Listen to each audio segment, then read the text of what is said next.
La récupération est un sujet vaste, mais essentiel dans une optique de performance sportive. Dans cette série de podcasts, nous abordons cette thématique en compagnie d'experts, d'entraîneurs et d'athlètes de haut niveau qui nous offrent leur expérience et leurs connaissances, tout en démystifiant certaines idées reçues. Dans ce podcast, on accueille Christophe Cozzolino. Christophe, tu es masseur kinésithérapeute en poste à la Fédération française de natation et aussi à l'INSEP depuis bientôt 35 ans. Pour commencer, peut-être, est-ce que tu peux te présenter, nous donner les rôles que tu as occupés dans ta carrière, ton parcours et les postes que tu occupes aussi aujourd'hui. Quelles vont être tes actions, tes missions à l'INSEP et à la Fédé Natation. Donc, je te laisse te présenter. Donc, Christophe Cozzolino, oui, je suis kiné. J'ai eu la chance de travailler assez rapidement pour la Fédé de natation, donc depuis 1987. Donc oui, j'ai 63 ans d'abord pour situer du coup. Voilà, donc après, j'ai été engagé à temps plein très rapidement, ce qui fait que dans mes missions, je coordonne tout ce qui est kiné pour la Fédé. Donc il faut savoir qu'à la natation, on a 5 disciplines, donc je dois trouver des kinés pour ces 5 disciplines, pour les juniors et les seniors. Je pars avec surtout maintenant l'équipe de natation course. Mais avant, je partais avec les autres disciplines aussi. Je travaille donc à l'INSEP à peu près depuis le même temps, puisque je suis détaché sur le centre de l'INSEP pour la natation. Donc, j'ai travaillé un petit peu au médical, et puis très rapidement, j'ai travaillé dans le service du haut niveau, sur la coordination des espaces de récup, notamment. Voilà. Et puis, j'ai aussi une mission au niveau du comité olympique. Je coordonne les kinés au moment des grands événements, enfin des événements qui sont organisés par le CNO. Et donc, comme bien sûr, je ne peux pas tout faire, mais c'est moi qui travaille un peu sur les staffs, quoi, kinés. D'accord, merci. Mais c'est très clair. Donc, on comprend que tu as quand même un rôle assez large. Tu as pu travailler sur ton métier principal qui est la kinésithérapie, mais aussi sur des missions de récupération. C'est ce thème-là donc, qui nous intéresse aujourd'hui. Et pour commencer, peut-être que tu pourrais nous donner la définition de ce que c'est pour toi récupérer. Qu'est-ce que tu entends par là? Qu'est-ce que ça va être faire de la récupération pour un athlète? Alors, moi, je n'ai pas trop le côté scientifique, mais plutôt le côté terrain. Donc, du coup, pour moi, récupérer, en fait, c'est se sentir mieux, être bien, après un effort, ou une compétition, ou un entraînement. Ça se situe surtout là, c'est vraiment sur le ressenti. Donc c'est vraiment l'aspect, je ressens des courbatures, des petites douleurs, je vais aller faire de la récupération, donc par différentes techniques que peut-être tu vas pouvoir nous donner. Et l'idée, c'est vraiment l'objectif au final d'avoir un meilleur ressenti ensuite pour pouvoir se sentir mieux et enchaîner sur un prochain entraînement. Complètement. D'accord. Et donc, aussi de ce point de vue-là, la récupération, on sait que le sport évolue beaucoup. Et donc, on voit ça notamment avec les évolutions sur le matériel, sur la data, mais potentiellement aussi en récupération. Donc toi qui as une grande expérience dans ce domaine, est-ce qu'au fil des années, tu as vu des changements sur les pratiques, sur l'investissement des athlètes, des entraîneurs, sur la place qu'occupe la récup dans l'entraînement? Est-ce que tu peux nous parler un petit peu de ça? Oui, il y a une évolution. Alors, par exemple, sur le domaine que je connais le mieux, à savoir la natation quand même, puisque ça fait 35 ans, il y a eu progression, il y a toujours eu des kinés sur les équipes, mais au début, j'étais seul pour 30 nageurs, par exemple. Donc la première évolution, ça a été de faire partir plusieurs kinés, parce qu'on s'est aperçu que voilà, si on voulait s'occuper bien de tout le monde, il fallait du monde. Il y a eu aussi donc des investissements un petit peu dans, par exemple dans le froid, la récupération dans le froid, les bottes de drainage, des choses comme ça. Donc il y a eu une évolution, et surtout l'évolution allait que ça a été beaucoup plus fait systématiquement. Avant, on récupérait comme ça quand on en avait envie ou pas. Et donc là, maintenant, c'est vraiment entré dans la pratique courante, quoi. Donc on fait un effort et on va récupérer après. Les entraîneurs ont été beaucoup mieux formés aussi à ça. Et du coup, comme on travaille en équipe, ça se passe vraiment mieux, quoi. C'est vrai que c'est intéressant et j'étais curieux d'avoir ton avis là-dessus parce qu'on sait que la science avance, et qu'on connaît de plus en plus de choses sur ces questions de récupération, mais il faut aussi que ça avance sur le terrain. Donc, il y a de plus en plus de moyens qui ont été mis. Il y a aussi plus de personnes dépêchées sur les compétitions, etc. Donc je trouve que c'est assez intéressant de voir ça, de voir que le monde du sport évolue, mais pas seulement dans la recherche de performance directe, mais aussi sur les aspects qu'on pourrait dire à côté, mais finalement la récupération, on sait aujourd'hui que c'est très très important pour la performance. Et donc, il y a aussi des moyens qui sont mis là-dessus. Donc maintenant, j'aimerais qu'on rentre un peu plus dans les détails de ton travail. Donc, comme on l'a dit, de masseur kinésithérapeute, pour savoir comment tu fonctionnes, quel va être ton rôle en tant que kiné concrètement auprès des athlètes, et puis peut-être donner des retours d'expérience concrets sur ce que tu as pu observer sur le terrain aussi. Donc pour commencer, est-ce que tu peux nous dire, parce qu'on sait qu'un kiné va avoir différentes actions, donc ça peut être que ce soit en prévention de blessures, ça peut être aussi en rééducation, mais il y a aussi cet aspect récupération. Quelles vont être les actions d'un kiné pour la récupération ? Quand on part en équipe, alors en plus pour la natation, qui est un sport traumatisant par la répétition du geste, donc plutôt sur des inflammations que sur de la grosse traumato. Donc en fait, nous, on s'occupe surtout de la récup. Donc en fait, on met un planning et les athlètes viennent s'inscrire. Donc comme j'ai dit, on est 2 voire 3 kinés. Et donc ils s'inscrivent telle heure, tel jour. Ils connaissent bien quand est-ce qu'ils ont entraînement, quand est-ce qu'ils ont des entraînements un peu plus durs que d'autres. Et donc, ils se connaissent aussi, où ils apprennent à se connaître, mais bon, ça va assez vite. Et donc, ils savent vraiment quand est-ce qu'il faut qu'ils viennent nous voir. Donc, voilà, après, le massage reste quand même, en natation, la technique la plus demandée. Donc, il faut savoir qu'un nageur se fait masser... et pour nous, ça veut dire qu'on part entre 40 et 1h15 de massage sur une personne, notamment sur les sprinteurs. Donc voilà, il faut qu'il y ait cette organisation. Donc moi, je suis chargé de la mettre en place. Et après, souvent, les athlètes préfèrent récupérer après leur dernier entraînement. Quand ils s'entraînent 2 fois par jour ? Voilà, ils s'entraînent 2 fois par jour. Alors l'après-midi... quand ils n'ont pas des fois ils ont pas entraînement, donc là on a plus de boulot, et après à la marge on en a un peu, mais c'est surtout le soir. Et donc c'est là qu'on travaille, en sachant que il faut différencier les périodes de stage et les périodes de stage, les périodes d'entraînement et les périodes de compétition. Nous on privilégie quand même le sommeil, c'est-à-dire qu'on va rarement masser après 23 heures quand on est en stage. Et par contre, en compétition, c'est différent. Quand ils finissent tard et qu'ils renagent le lendemain, on est obligé de les voir, quoi. D'accord. Mais voilà, je travaille aussi sur cette organisation, quoi.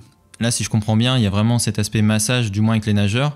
Est-ce que tu sais si dans d'autres sports, on pourrait être amené à pratiquer d'autres choses ? Il peut y avoir bien sûr d'autres techniques. Par exemple, pendant des années au hand, ils faisaient plutôt des mobilisations passives après les matchs pour réharmoniser, on va dire. Voilà.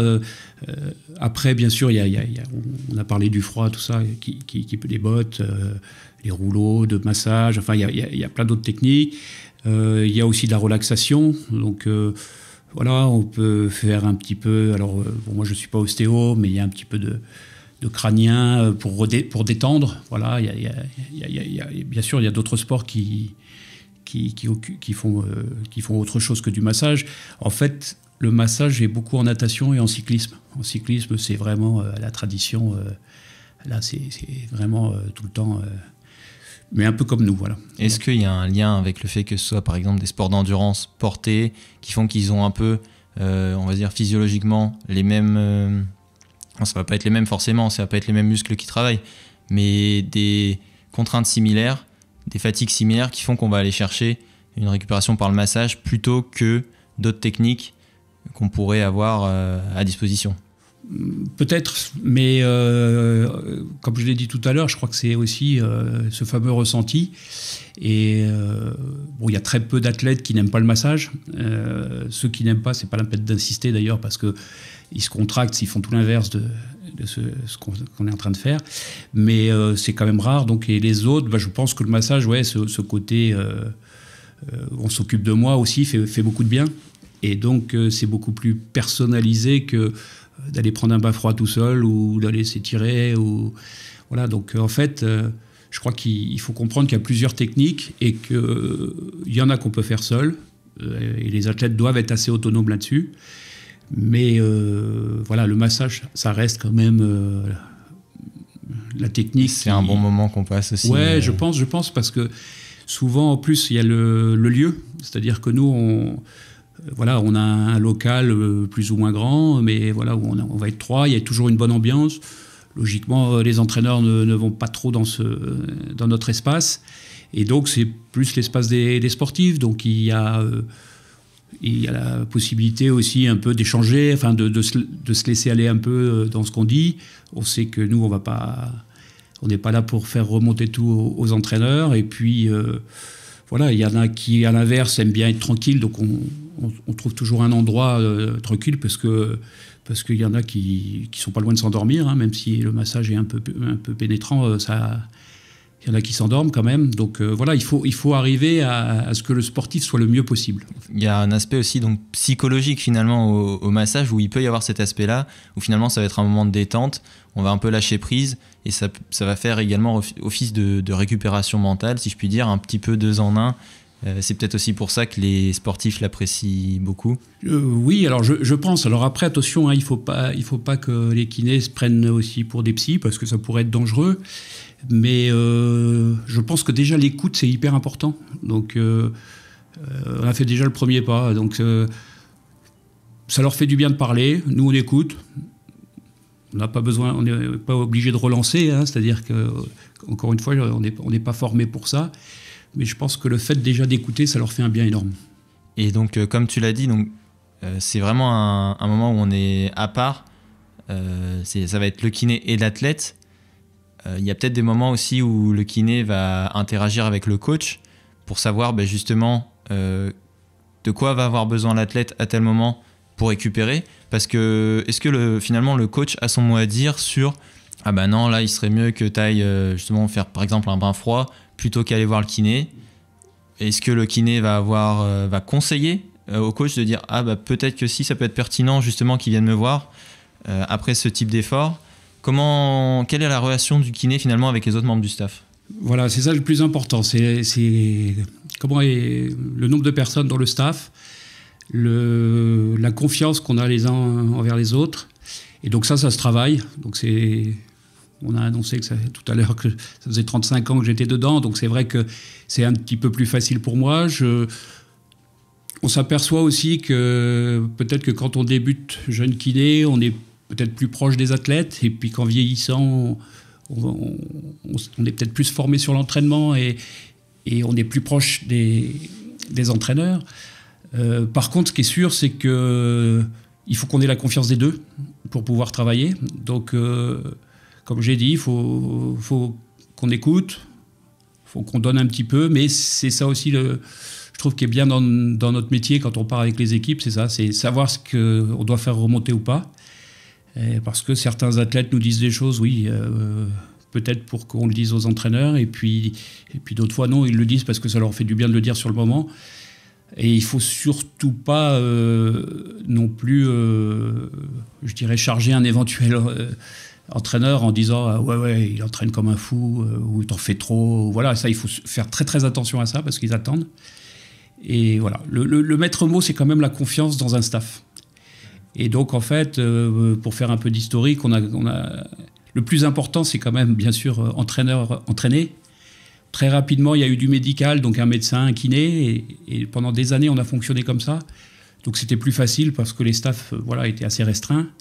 Et puis, dès qu'on rajoute du monde, donc le préparateur physique, le préparateur mental, pourquoi pas le diététicien, enfin voilà, et ce qui est important en plus, hein, mais on a des staffs de plus en plus nombreux. Et du coup, il faut qu'on apprenne à travailler ensemble pour savoir ce que fait l'autre, mais rester à sa place. Et c'est ça le plus dur à réaliser, en fait. Je comprends. Ça revient un peu à ce qu'on disait tout à l'heure, du fait qu'il y a eu une évolution, finalement, dans l'importance de la récupération. Là où, comme tu viens de le dire, on va rajouter un nutritionniste qui va venir jouer sur cet aspect nutritionnel de la récupération. on va avoir un préparateur physique qui peut-être lui aussi peut avoir des choses différentes à mettre en place pour impacter la récupération. Donc je trouve ça super intéressant finalement de voir cette évolution et du fait que le rôle du kiné, qui finalement c'est la même formation qu'à l'époque, mais finalement maintenant va potentiellement avoir des rôles un peu différents, ou en tout cas va devoir s'adapter aussi aux personnes qui gravitent autour de l'athlète et pas seulement lui, comme tu l'as si bien dit, donc merci beaucoup. Pour continuer, est-ce que donc dans ton métier de kiné, est-ce qu'il va y avoir aussi des moments où tu pourras dire c'est peut-être pas bien de masser, des contre-indications finalement, parce que le massage va s'attaquer à des aspects particuliers et pourrait peut-être avoir un effet néfaste sur la récupération, à contrario de sa fonction principale, on va dire. Alors des contre-indications, je n'en connais pas. Par contre, par rapport à la question vraiment, ce qu'il faut voir, c'est peut-être si on fait un massage entre deux compètes, deux courses, peut-être que... Enfin non, c'est pas peut-être, on va masser moins longtemps. Il y a aussi la durée du massage qui est très importante par rapport aux effets. Et donc, voilà, c'est surtout ça qui est très important. Mais ce n'est pas une contre-indication, c'est juste qu'il ne faut pas... Parce qu'entre guillemets, mais on comprend bien, souvent on dit que le massage est ramolli. Donc si tu fais tout de suite une compète derrière, il faut mieux pas être ramolli. Donc par contre, entre deux compètes, s'ils ont chargé un petit peu, voilà, on va faire... ça reste du massage, mais c'est des techniques un peu moins profondes, un petit peu pour des ballottements, enfin pour s'occuper de la personne, justement, comme je disais, ce côté où on s'occupe d'elle.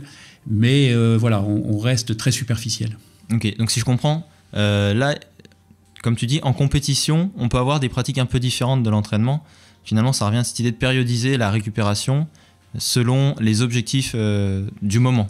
Oui, ce qui est important, il y a une grosse différence quand vous êtes en période d'entraînement, où donc, en fait, l'entraînement, c'est s'habituer à des charges toujours un peu plus importantes, habituer l'organisme à des charges toujours plus importantes, une inflammation plus importante. Donc, si vous faites de la récup tous les jours après avoir fait ça, vous allez à l'encontre de ce que vous recherchez. Donc en fait, en période de travail, on préconise, suivant les sports, une à deux grosses récup dans la semaine, mais pas plus. Bon, les nageurs qui s'entraînent beaucoup, oui, ça va. Donc ils peuvent faire un massage, un autre jour un bain froid ou de la cryo, enfin voilà.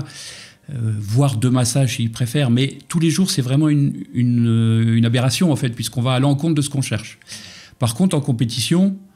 là, il n'y a pas ce problème-là. Il faut qu'il soit bien. Donc, massage, des fois, c'est 2 fois par jour.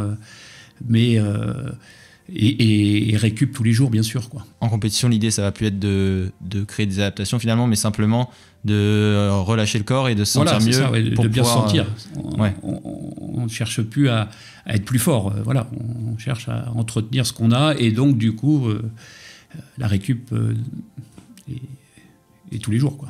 Est-ce qu'on peut avoir des situations où on va avoir par exemple un athlète qui va partir en compétition, mais admettons qu'il ne puisse pas avoir un staff qui l'accompagne, ou ça peut même être en stage, hein, on voit des fois des athlètes qui partent en stage, peut-être que le staff ne peut pas accompagner totalement, le coach va y aller, mais si on n'a pas de kiné sur place, est-ce qu'il va y avoir des alternatives aux techniques de récupération, mais plus spécifiquement au massage, puisqu'on sait que maintenant il existe des rouleaux de massage, des pistolets de massage, ce genre de technologie.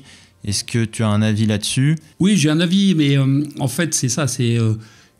J'aurais tendance à toujours dire que c'est mieux que de rien faire. Le rouleau, le pistolet de massage, qui sont... Oui, c'est un coup... voilà, tout le monde peut avoir ça. Donc, c'est intéressant de le faire. Voilà. Mais c'est vrai que nous, dans notre pratique, maintenant, le rouleau et le pistolet, on s'en sert presque plus à l'échauffement pour faciliter les glissements, enfin de redonner de la mobilité en fait au tissu, voilà. Mais si on est seul, qu'on a ça, c'est très bien. Aller chercher des points douloureux avec une balle, des choses comme ça, c'est vraiment c'est mieux que de rien faire, bien sûr. Après, ils peuvent aussi prendre un bain froid, une douche glacée, enfin, sans même forcément avoir de l'eau avec des glaçons, c'est toujours un plus quand même. C'est toujours un plus, voilà. La douche ou la douche chaude après, hein, des fois, bien chaude. C'est mieux que de ne rien faire, bien sûr. Et peut-être, on va basculer un peu sur la conclusion. Pour finir, déjà, est-ce que tu aurais une anecdote sur un athlète, c'est pas quelque chose que tu as vécu où tu t'es dit la récupération a été importante, on voit qu'il se sent mieux, je sais pas, tu sens que tu as eu un impact sur la récupération de l'athlète qui ensuite a impacté sa performance, ou ça peut être une anecdote totalement autre? Non, j'ai pas ce genre d'anecdote. Non, je pense qu'on fait partie d'un tout, et puis voilà, on participe à notre niveau au résultat, bien sûr, mais moi je crois surtout aussi que les champions qui gagnent, ils sont très très forts dans leur tête aussi, surtout. Et donc ça relativise un peu le massage, je trouve, moi. Mais voilà, je peux pas dire que ça sert à rien, bien sûr, le massage, parce que je pense que ça sert à quelque chose, mais c'est pas parce qu'on va faire des massages qu'on va être champion, quoi. Voilà. S'il y a un mythe que tu aurais aimé déconstruire, ce serait celui-ci? Ouais, je sais pas si c'est un mythe, mais c'est vrai que quand on regarde un petit peu les expérimentations, souvent on dit que telle ou telle technique de récupération améliore la perf ou machin.